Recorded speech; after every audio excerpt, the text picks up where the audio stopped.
समस्त भाई भाई को सुस्वागत तथा अभिनंदन जनाई आज पाठ्यदान कालक्षेप मु आगे आज देखा प्रकार्यात्मक रूप प्रकार्यात्मक रूप को पांच भाग विभक्त कर एक है विवृत्ति सूचक वाक्य, दुई है अनुरोध और आदेश सूचक वाक्य, तीन है प्रश्न सूचक वाक्य, चार है विस्मय सूचक वाक्य, पांच है नास्ति सूचक वाक्य।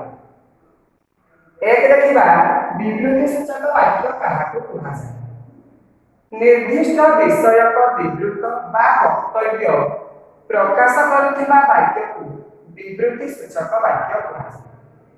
आमे कहले निर्दिष्ट विषय विवृत बा वक्तव्य ये वृत्ति तेणु उदाहरण है ए वर्ष प्रबल शीत होती प्रबल शीत को सी एक्टिवे करुथिबारु बा गोटे विषय को सीमित भाव में वक्तव्य करुथिबारु एहाको आमे जानि परिबा विवृत्ति सूचक वाक्य। दुई है अनुरोध सूचक वाक्य और आदेश सूचक वाक्य। अनुरोध और आदेश भाव प्रकाश करुवा वाक्य को आदेश बा अनुरोध सूचक वाक्य कहुए। ये दुई प्रकार गोटे आदेश देवा आ गोटे अनुरोध करबा। एक नंबर माने उदाहरण होची आज्ञा मते टिकिए साहाय्य करंतु आमे अनुरोध कर आज्ञा विस्मय भाव प्रकाश होला मते टिकिए साहाय्य कर घरटा को सफा कर दियो आदेश देले आमे जे घर को सफा कर दियो।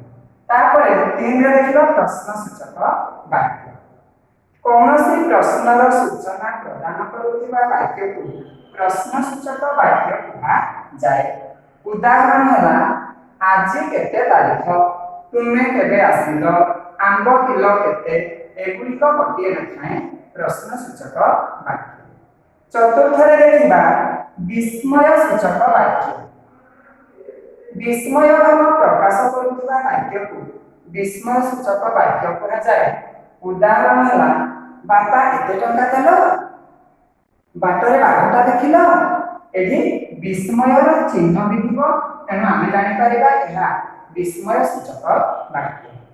शेष आसला नास्ति सूचक वाक्य। नास्तिर सूचना प्रदान करुवा वाक्य को नास्ति सूचक वाक्य बोली कहुए। उदाहरण स्वरूप तुमर नियम मु पारि पारिबे नाही, नाही है एक नास्तिर माने भाव तेणु यह नास्ति सूचक वाक्य बोली कहुए।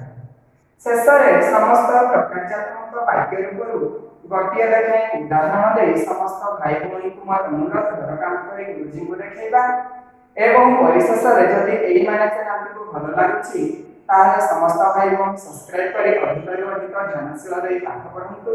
भारत माता की जय।